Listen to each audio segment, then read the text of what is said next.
They read the will aloud in a room so bright it seemed to strip the color from my dress.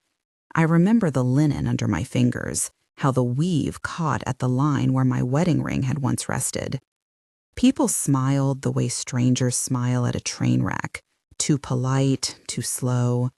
They said things like, "We must be fair," and "It's what Arthur wanted." And all the while my sons sat like twin verdicts, palms pressed together, calves moving under the table with a nervous energy that looked like entitlement. If you want to stay with me through this, if you care at all about stories of quiet people who find their voice, please stay to the end, subscribe, and like if this reaches you. I promise it's worth your time. I am Eleanor. I am 69, and for most of my adult life, I lived at the edge of other people's lives. Arthur and I built a house together, and more importantly, a quiet partnership. His name on ledgers and letters, mine in the margins, a woman who kept the margins neat. When he died, the neatness lasted another week or so.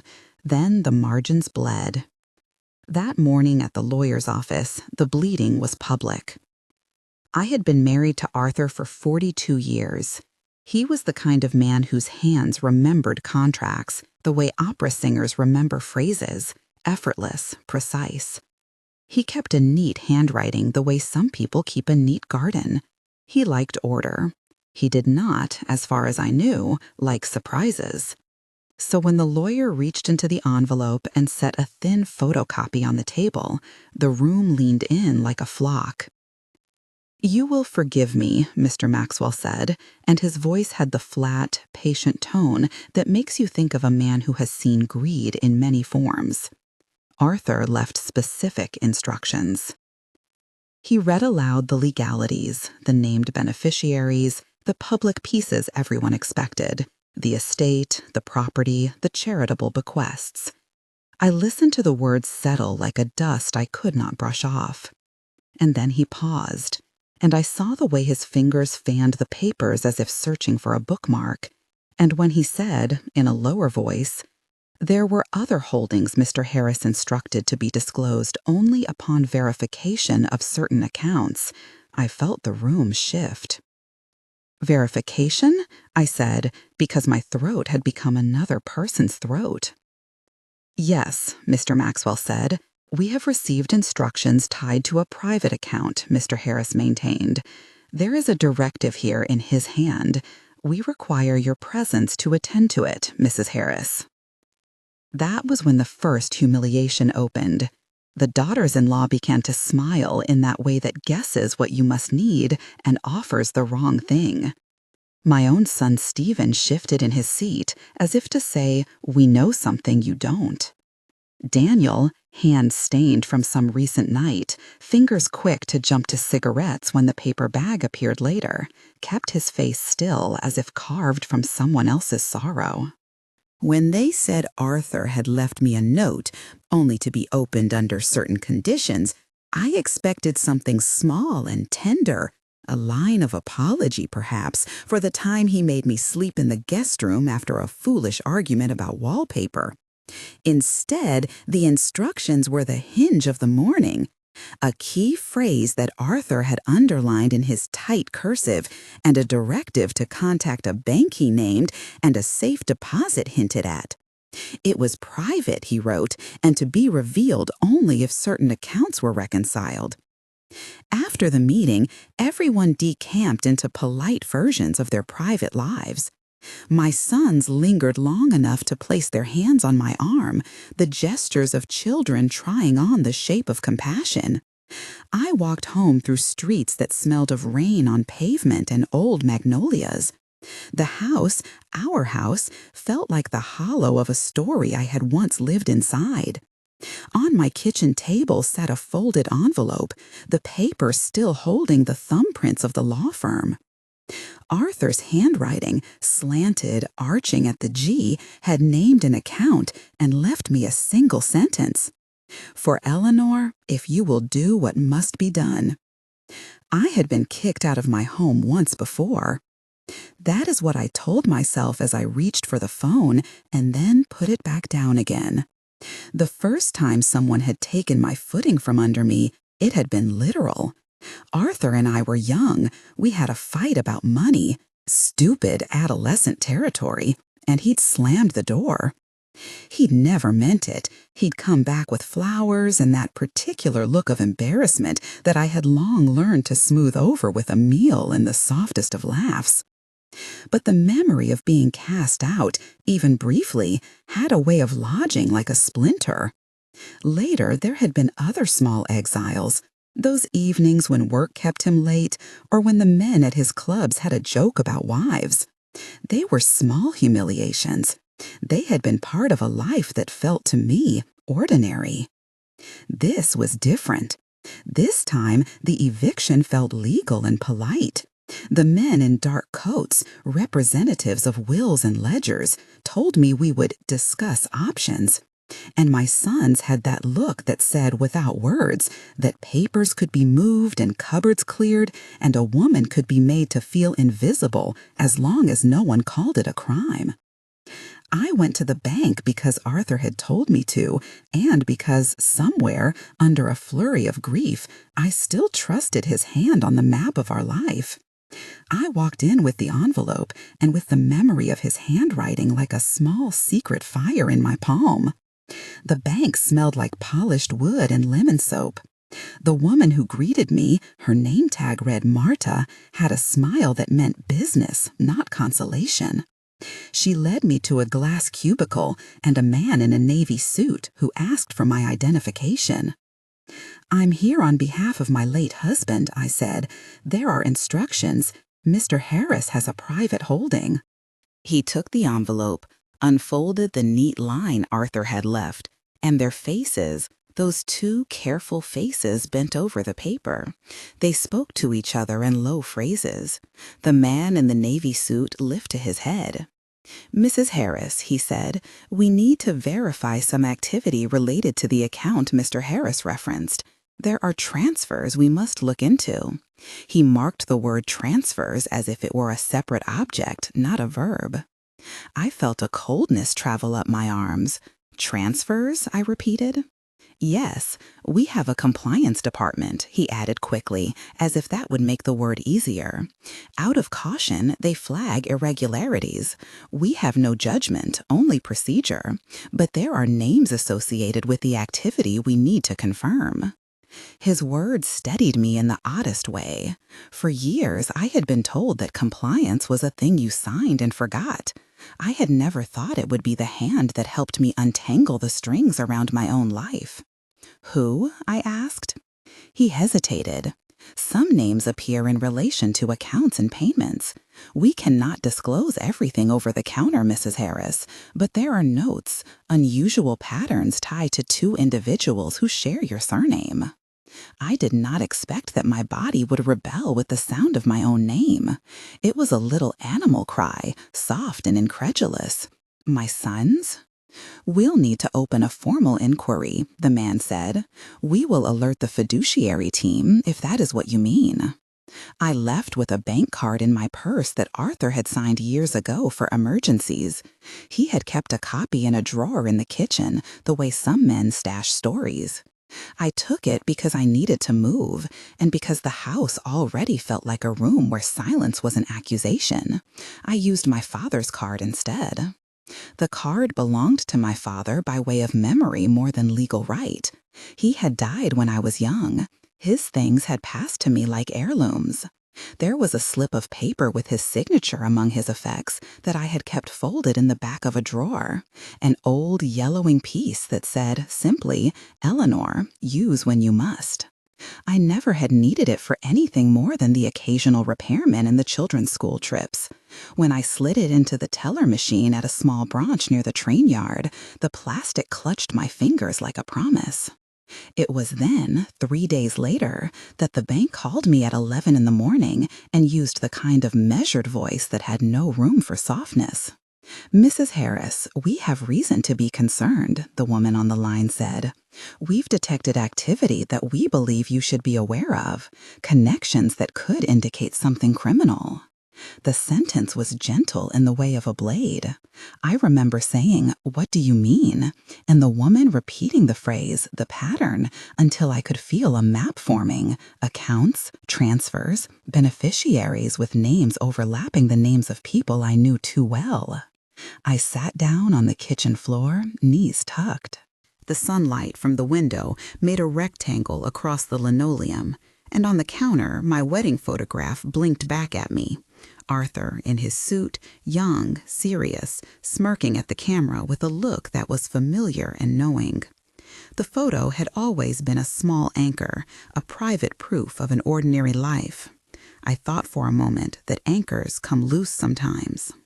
"We can't discuss specifics without your authorization," the woman at the bank said, "but we can tell you this. There are signals that suggest misappropriation linked to third parties.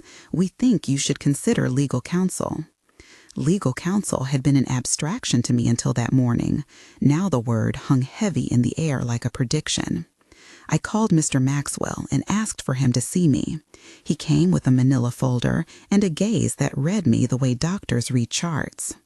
"We have what I would call irregularities," he said. "There are accounts in a jurisdiction Arthur had business dealings with, private ones. There are also, and this is the difficult part, a thread that appears to involve 2 of your children." My sons. The name sounded wrong in that context, like a fault in a mirror. I did not imagine Stephen ever stopping at the shape of a law. He had been brash, quick to make a joke about risk. Daniel, the younger, had always had a faster pulse, a hand at the edge of things. Their faults were familiar in the way the patterns of a rug are familiar. These are the places that fray first. Mr. Maxwell suggested an audit and called a forensic accountant he trusted. He spoke in the kind of practical language that made my skin cool and my mind warm with motion. "We'll follow the paper," he said. "We'll see where the money went. We'll secure assets. Most importantly, Eleanor, we'll make sure you are protected." The phrase, "make sure you are protected," was a small lighthouse. It did not erase humiliation. It did not undo the way my sons looked when they thought I would not see. But it did give me a direction. The dusty envelope appeared 2 days after the bank call, wedged behind the old copy of our wedding album. I found it with my hand in a familiar drawer, the wood smelling of lemon oil and the faint ghost of Arthur's pipe. The envelope felt ridiculous in its antiquity, thicker than the rest, creased with a care that said it had been hidden on purpose. On the front, in Arthur's careful hand, were 3 words, "For emergencies only." I carried it into the garden because the sun there seemed honest. The garden was my small rebellion, a strip of earth where I had planted roses and herbs, and the stubborn little apple tree that Arthur pretended not to notice until it bore fruit. I remember the bark of the tree under my palm, the roughness, the way the garden smelled like turned soil and garlic. I broke the seal. Inside was a single sheet, folded to the precise dimensions of his hand. Arthur's handwriting unspooled across it, and beneath it a list, a number, a bank, a reference, nothing the kind of person like me would understand, and everything that, inexplicably, I felt I could. There was another thing taped carefully to the corner, a key the color of an old coin. The key did not fit any lock I knew in the house. It fit the rhythm of a secret. I took it without thinking and carried it to the old safe in our study, the one Arthur kept, and which, like many of the things he kept, had been more his than ours. The safe's door had a handle that warmed under my hand. I had never opened it. Arthur had always been the person with the combination. He liked the little ritual of the spinning numbers. He liked the order of it. It felt strange, almost scandalous, to put my fingers to that wheel. I turned it slowly. The mechanism inside gave a small sigh. There was a click that sounded like a household breath. Inside the safe sat a manila envelope, thicker than the note I'd found. Its clasp had the same pressed-in texture as the bank's envelope from Mr. Maxwell. On the top of the manila was a single line in Arthur's handwriting.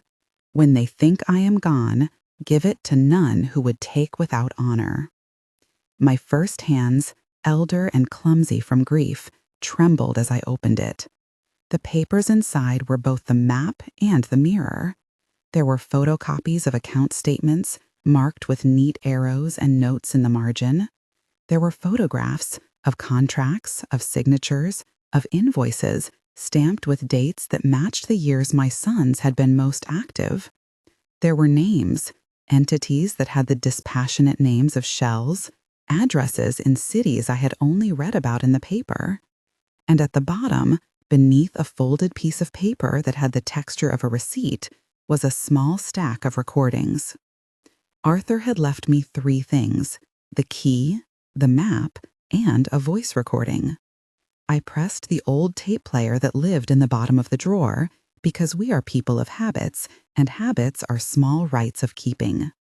The voice that came out was his, softened by time, and for a moment I simply listened to him say my name. Eleanor, he had recorded, if you are hearing this, I have done what I could. There are things I could not say while I was alive. People are not always what they appear, and neither is money. Be careful. Protect the house. Protect yourself. There was a pause, the kind that held more of a man than his words. If they move my things without cause, he continued, you are to use what I have kept. I put something aside, enough for a start. I have not told the boys. I could not. They will test you. Be clever, be gentle, and remember to plant the apple tree again next year if it dies. The recording stopped, leaving me with Arthur's breath and the hum of the refrigerator. I felt suddenly as if a hand had tightened on my shoulder. There was relief in that, and an odd, hardening sense of mission. I called Mr. Maxwell the way the bank had suggested. He came with a woman named Rosa, a forensic accountant whose hands were clean and fast and who smelled faintly of coffee. She took the papers with a surgeon's calm and a child's hunger for patterns. She worked quickly, speaking in short sentences that lined up like boxes on a ledger. She found what she called discrepancies, and when she said the word, it sounded like a bell clanging in a cathedral. They're not small, she said. These are structured. They move across borders, they route through third parties, and come back in ways designed to obscure. I asked her, too quickly, who the third parties were. She looked at the papers. Some names match. Match my sons' names? I asked. My voice was like the sound of a dropped teacup. Yes, she said. There are payments that correspond to businesses they control and individuals connected to them. When I heard the word connected, I felt the garden go quiet. The apple tree seemed to drop its leaves a little more slowly. I had to remind myself to breathe. There were more things in the safe, a list of contacts, lawyers, a private investigator Arthur had trusted, a bank official in a country where secrecy had statutes thicker than textbooks. Arthur had planned for 1,000 small eventualities: a fire, a false arrest, a divorce, a bankruptcy. He had not planned for the particular cruelty of his own children, using the machinery they had learned from him to cut him out of his own legacy. But here's what surprised me. The primary reaction that flared in me was not rage. It was a strange, fierce clarity. Betrayal opened a sort of window. The air felt cold and bright. Where humiliation once lived, a different thing took hold, steadier and more practical. There was a list of duties in Arthur's handwriting, and when I read them, I realized he had not intended me to be fragile. He had intended me to be an actor in a play we had always written together. Use what you must, he had written. Expose what you must, but do not make this a vendetta. Let justice be a tool, not an echo. His handwriting looked on that paper like the outline of a man reaching for me across time. It was as if he had known the shape of my son's hands before I did. We moved with a kind of gentle ferocity. George Maxwell drafted powers of attorney, restraining instructions, protective orders. Rosa worked online and offline, gathering documents and photocopies, assembling them into a pattern that, when viewed from above, looked like a narrative. Money moving from Company A to Company B to a courier to a business that serviced a restaurant owned by one of my sons.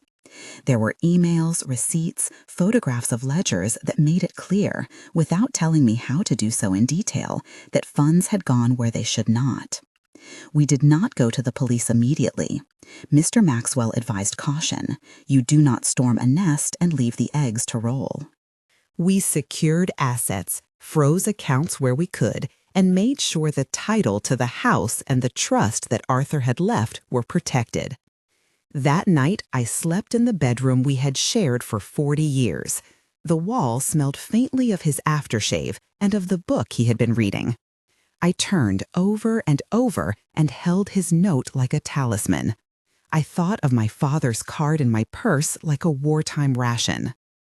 When the bank called again, it was in the middle of a Thursday, and the voice on the other end was not the same woman as before. It was the compliance officer, formal and a little exhausted. Mrs. Harris, he said, we have escalated a matter to local authorities. There are indicators of criminal activity. We support your decision to engage counsel. I felt oddly buoyed. The word criminal had weight. It had been missing until then. The difficulty of the coming days was not only in paperwork, it was in domesticity. There were confrontations in the kitchen at dawn, silent arguments over dishes that used to be comfort. Stephen arrived one evening wearing his usual grin, his tie loosened, hands filled with a plastic bag of my favorite tea from the shop I could not afford to go to as often as I once had.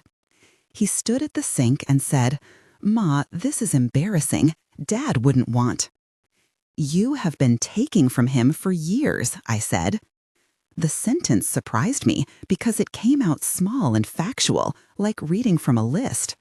Not now, not today, for a long time. You used his name to open doors. His grin faltered. You don't know what you are talking about. I showed him the photocopies. He watched my hands with an expression that tried to be composure and landed somewhere stubborn. Those are numbers, he said. Anyone could plant numbers. Daniel left the room. Later, through the paper-thin walls of the old house, I heard the rustle of a bag and the small, muffled curse that meant he had fled for nicotine and whatever else kept the edge off his nights. There were threats, soft ones at first. Jessica called with opinions dressed as compassion. "Eleanor," she said, voice oily with grievance, "are you sure you want to make this public? The boys are fragile. You'll ruin them." Her words were sharp as a plant without thorns. She had been part of the taking. It was clear in the way she spoke of ruin, as if she had an investment in what might happen. I told her nothing and put the phone down. Some nights I walked the house and found the wedding photograph on the floor, where someone had moved it. I would pick it up and set it back in its place. Rituals, I learned, keep a person from unbalancing. We prepared legally and emotionally. Mr. Maxwell arranged for a private security detail to be on call. Rosa kept a stack of documents on the study table that she would bring in and out like a chef with knives. There were meetings with detectives who smelled of rain and urgency, and a young woman from the local police department who looked at me with a mixture of sadness and respect. "We'll need you to be patient," she said, "but also, if you have anything that indicates coercion or falsification, that may be grounds for immediate action." I thought back to the night when Daniel had been brought home one summer, pale and shaking, and how Jessica had told me he needed a rest while she had hidden the drugs in a shoebox. I thought about small lies and larger ones, and how sometimes lies became ladders for those who climbed them. Then there was the night I found the voice recording that changed everything else. It was tucked into the back of the safe, an audio file Arthur had recorded on a small device. He had known, perhaps, what the future would demand. In his voice, he sounded like the man who had once taught me to plant bulbs in October. Practical, a little impatient, fiercely private. "Eleanor," he said, If you open this and you find things in the accounts, know two things. One, there is a ledger that spells out what they took. Two, you will have to make a choice. The house matters less than the principal. The principal will be what stands if you are to be judged. I let the recording play again and again.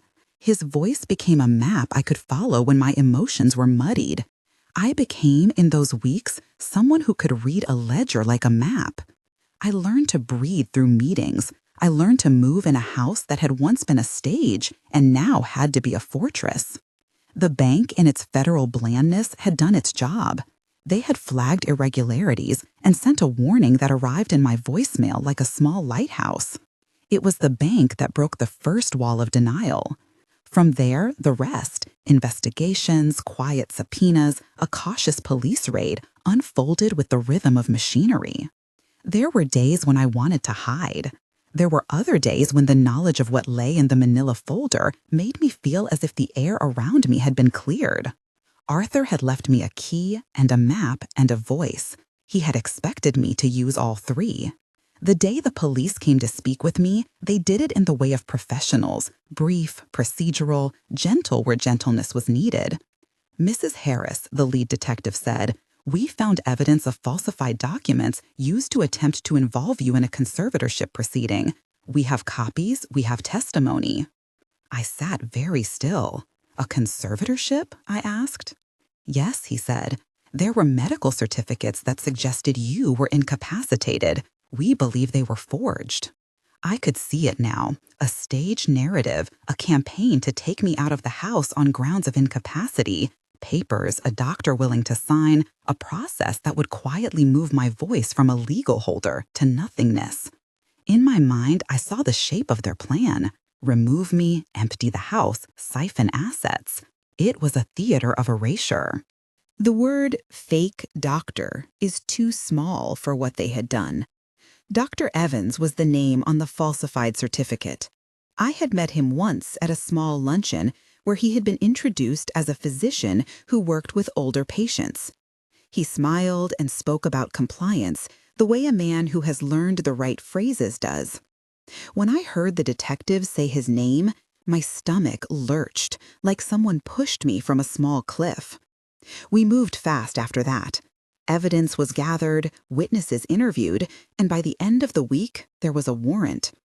I sat in the kitchen with my hands around a mug that had been warmed by the kettle more times than I could count. The garden outside seemed to hold its breath. Rosa put her hand on my wrist in a small, steadying gesture we had come to share. Mr. Maxwell paced like a man rehearsing a speech he had not yet to give. The day they came for Dr. Evans, I felt something like the lowering of a curtain. He arrived at the house, which, lately, had sometimes become a fortress and sometimes a stage. He had the aplomb of a man who had rehearsed compassion. He greeted me with a hand extended that smelled faintly of pen ink and breath mints. "Mrs. Harris," he said, with an unfamiliar softness, "how are you feeling?" I looked at him as if seeing a photograph where someone had erased the subject's eyes. "Are you Dr. Evans?" I asked. He smiled in the way small men smile when they expect to be believed. "Yes, I am." I called the detective from the back of the hallway where the dog smelled old carpets and the radiator hissed. They had warned me he might come, and they had told me to say nothing if I could. My voice was small when I said hello. "Detective Collins?" I asked. "Yes, Mrs. Harris," came the calm reply. "We're outside." I went back to the man, and I did something I had not practiced. I reached into the pocket of the jacket I had taken off, and I handed him a paper, the copy of the document Rosa had made, the one that said falsely I was unfit. He did not expect that motion. The expression on his face faltered like a photograph in the rain. The detective entered then, and with him came a pair of officers who were kind and efficient. They asked questions, and Dr. Evans' calm began to fragment into the sort of small faces men make when they are caught in a mistake they did not think would be noticed. He asked for his lawyer, and then he asked why. When they led him away, His mouth moved in a small protest that sounded like a promise, not of innocence, but of reprisal. Afterward, there was a silence that fell like the room was made of glass. I walked to the window and watched the police cars glide away like white birds. My hands were shaking. In the study, I found Arthur's recording again and played it. He said, in that calm voice, "Be clever, be gentle." There was no gentleness in what must come next. There was only the clean, surgical necessity of truth. Within weeks, the news that 2 men, my sons, were under investigation leaked in the way these things do, through members of business circles and through the thin filter of a tabloid that liked the echo of scandal more than its truth. Their names were in small headlines that made them look like characters in a book rather than human beings. I expected some kind of collapse. Instead, what I saw was the slow, painful beginning of accountability. Stephen's businesses were temporarily shuttered. He came to my house one afternoon wearing a jacket that smelled of sweat and lost the practiced arrogance I had watched him collect like trophies. "Ma," he said, almost a whisper. "I didn't." "You thought you could keep what was not yours," I said. The sentence fell between us like a bridge. You thought no one would ever ask questions. He looked at me for a long time, the way a man looks at a shore he has only just realized he has been circling. Later, in a way I am still unpacking, he agreed to step away from his businesses and enter a program of restitution and honest labor. He painted, he repaired, he learned tasks that had little to do with the accounting tricks he had used before. It was slow and clumsy and at times humiliating for him. But perhaps humiliation, when guided by responsibility, is the first tutor of integrity. Daniel's path was naughty. He entered rehab under the auspices of a program that demanded honesty and work. He spoke in his first circle with other men about the looseness of his past and the tightness he wanted to build around his future. He began to help in the community clinic, learning to cook for others and to accept help. Each day he wrote a letter to himself that he read aloud before breakfast. It was not dramatic, it was painfully mundane, but the mundane is where lives are rebuilt. Jessica disappeared from the story in ways that felt at once cruel and necessary. She moved away to live with a sister in another town and, in the end, had no role in the restoration. There was law, and there was consequence, and there was, to my great surprise, a kind of mercy that came with the oversight of judges and the counseling of professionals. My sons were not destroyed. They were, in the end, remade, harder, carefuler, penitent in ways that take time to prove themselves. I did not wish for vengeance. I wanted truth, and for that truth to teach. And then there was the question of what to do with the money. Arthur had left enough not for frivolous luxuries, but for purpose. I felt the old story's temptation to hoard vanish like mist. When someone gives you the means to do good, you owe them the courage to do it well. I set up a foundation in his name, small to begin with and honest to its bones. We focused on elder advocacy, on legal aid for those who had been coerced, on rehabilitation services for families broken by addiction. We funded community gardens in neighborhoods where food deserts were common. We hired former offenders to manage the projects. We created apprenticeships for adults returning from prison. In short, we used the money to repair some of what our family mistakes had broken. People called it the Harris Foundation in the newspaper, and at the first gala, held in a modest hotel ballroom where the flowers smelled of citrus, I stood in a violet dress Arthur had liked and felt a strange, new light settle on my shoulders. The room was full of people who believed in second chances, and some who had once thought my sons were untouchable looked at me with the awkward gratitude of those who know justice has a cost.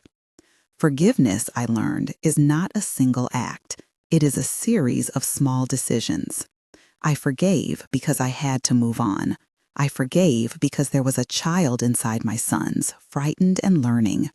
I forgave because I wanted the foundation to be about more than punishment. I insisted on restitution.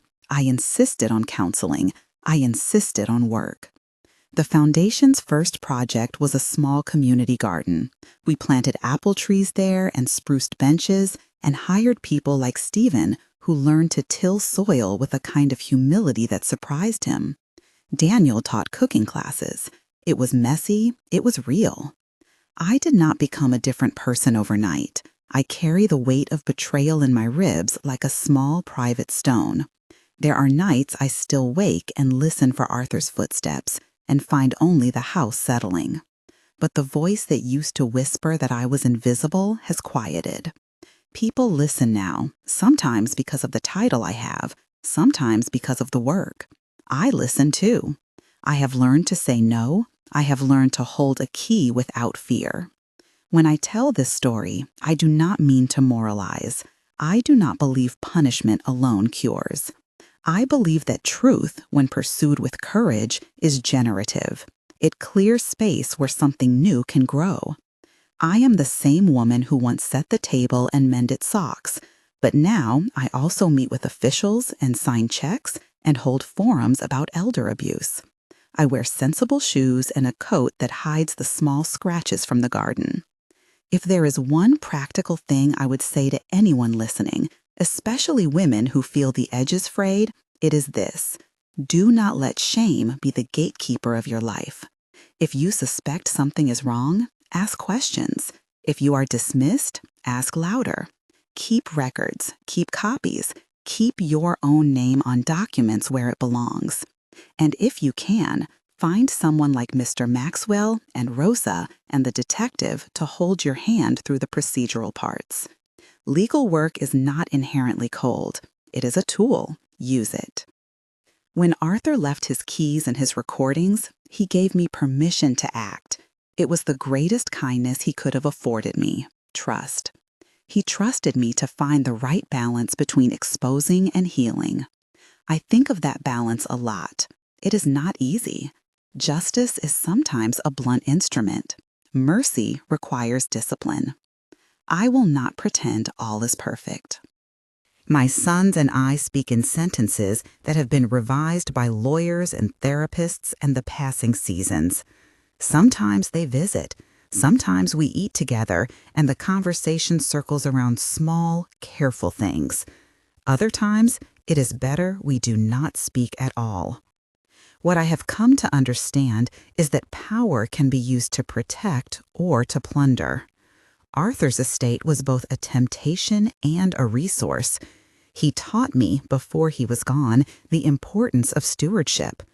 When I had the chance to use what he left to create something that might prevent another woman from being erased, it felt like obedience to him and to the better parts of myself. There were days when the bank's initial warning felt like the first small miracle. It was an institutional inconvenience for them and a life-saving alarm for me. I have since met bankers who told me that systems are imperfect and whistleblowers are rare. I have met detectives who told me that families are the most complicated cases they see. But I have also met women in support groups who told me they found courage because they saw a woman stand up. I still keep the dusty envelope in a drawer, the one that started it all.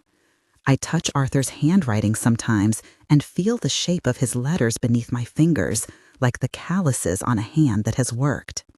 The garden thrives. The apple trees bear fruit that children in the neighborhood come to pick. The foundation has a modest website and a small staff who work like a family. We measure success not only by dollars restored, but by the number of people who say, in one sentence or another, that they were heard. If you have stayed with me this far, thank you.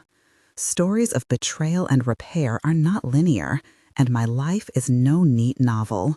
But I learned, in a way that was hard and pure, that dignity can be rebuilt.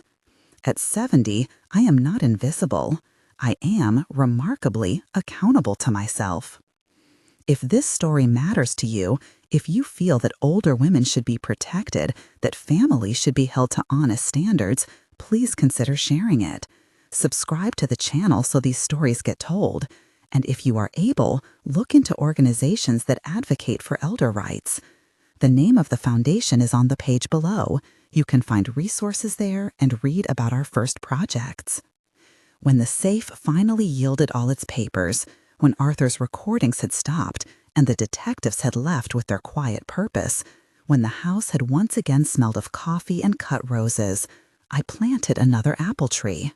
The soil was stubborn and honest.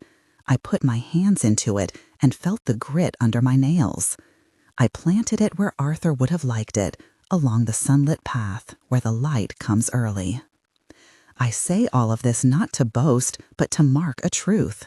Sometimes the thing you thought would bury you becomes the place you plant. You may be kicked out by a lover, a child, fortune, fate, but there is a way back that involves keys, papers, voices, and an uncommitted garden.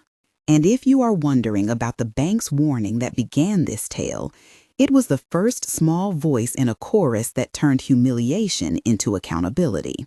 They alerted me, and then we acted. I used my father's card because it was there and because I had to move. The card was a small inheritance of trust. Beyond that, the rest was made by men and women who chose to do their jobs well. There is more to tell about the arrests, about the courtroom exchanges, and the odd kindness of those who helped my sons find honest work.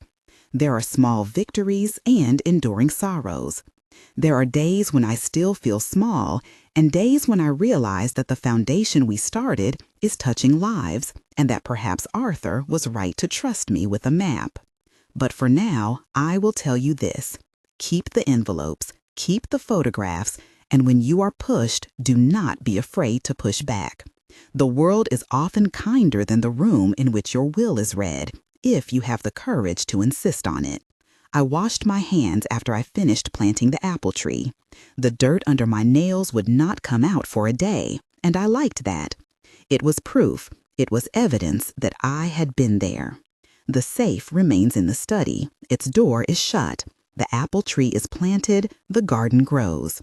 I have found a way to be both the woman who tended socks and the woman who signs checks for a foundation that helps others. There is a chapter left to tell about the moment Dr. Evans was confronted, about the camera in the hall, and the confessions that rolled out in a frame-by-frame unraveling. There are details of the restitution agreements and the way Stephen learned to tuck his shirt in before he went to the community workshop. There are letters from people who say the foundation saved their parent. There is a lot left in truth, and I will tell it. But for now, the light is long across the kitchen table, and the apple tree throws a pattern of shade over the path. I make tea. The house is quiet in that way that keeps secrets and promises both. I sit with Arthur's old note folded in my hand, and I press it into the table like a talisman.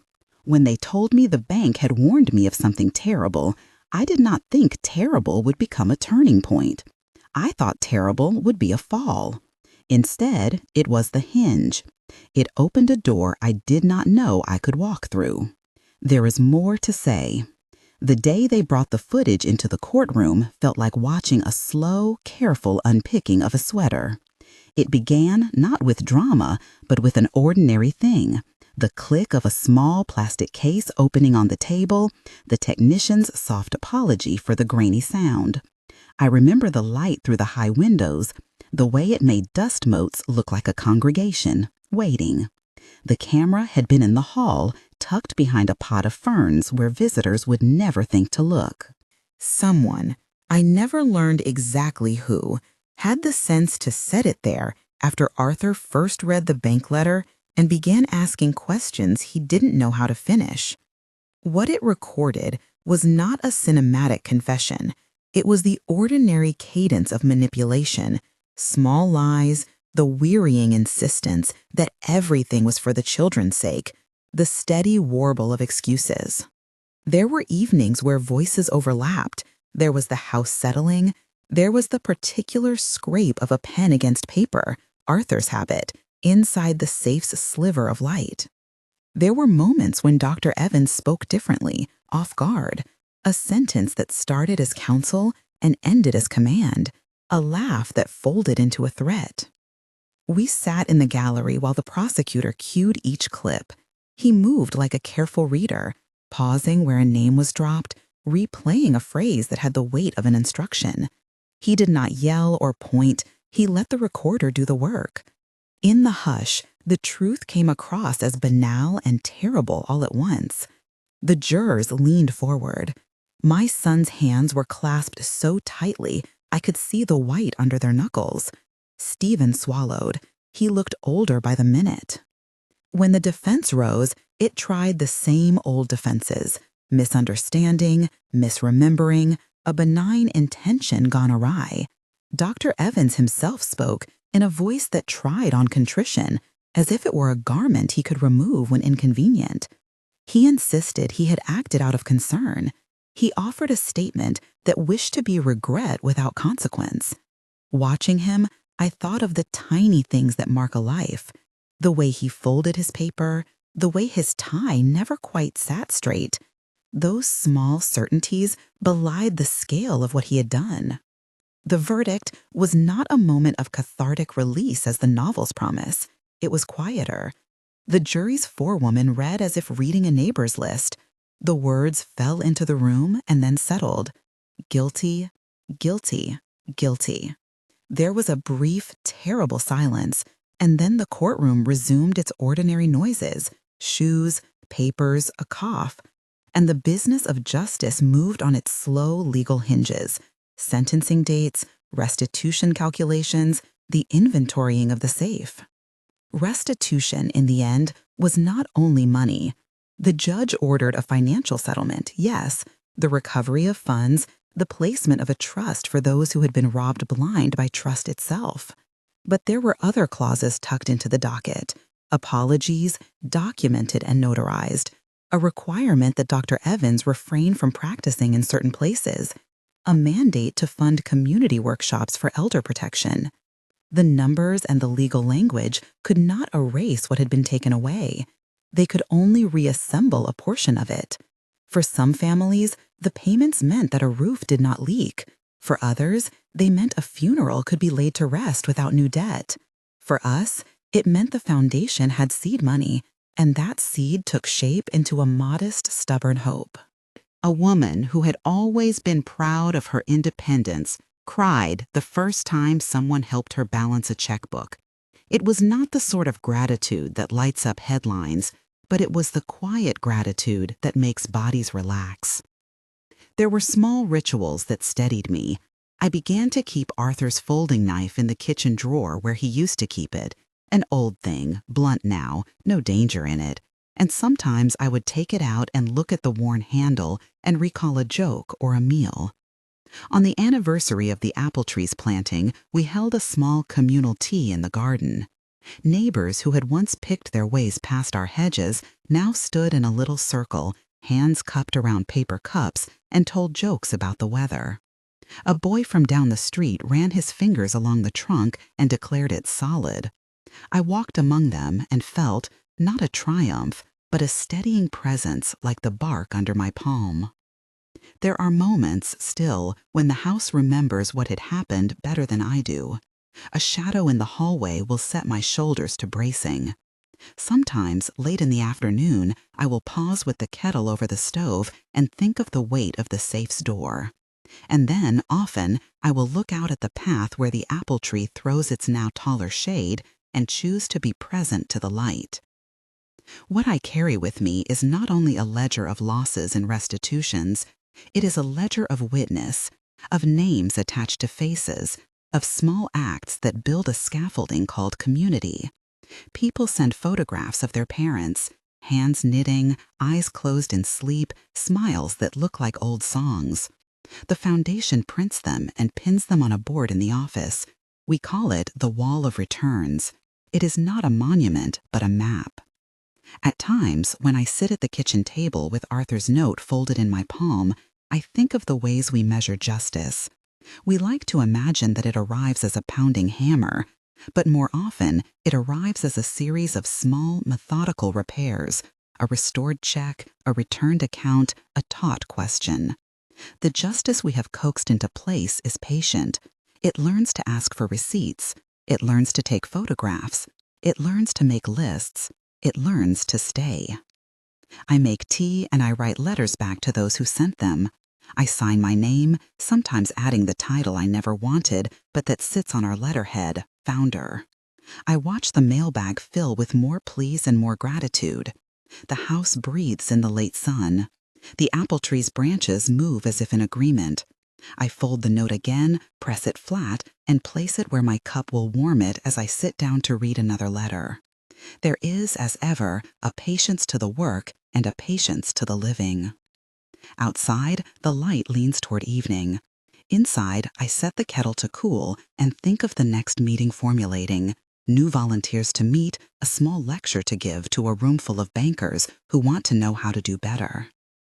I will stand before them and tell what I have learned, that dignity can be defended in the smallest of gestures, that a neighbor's question can be an act of salvation.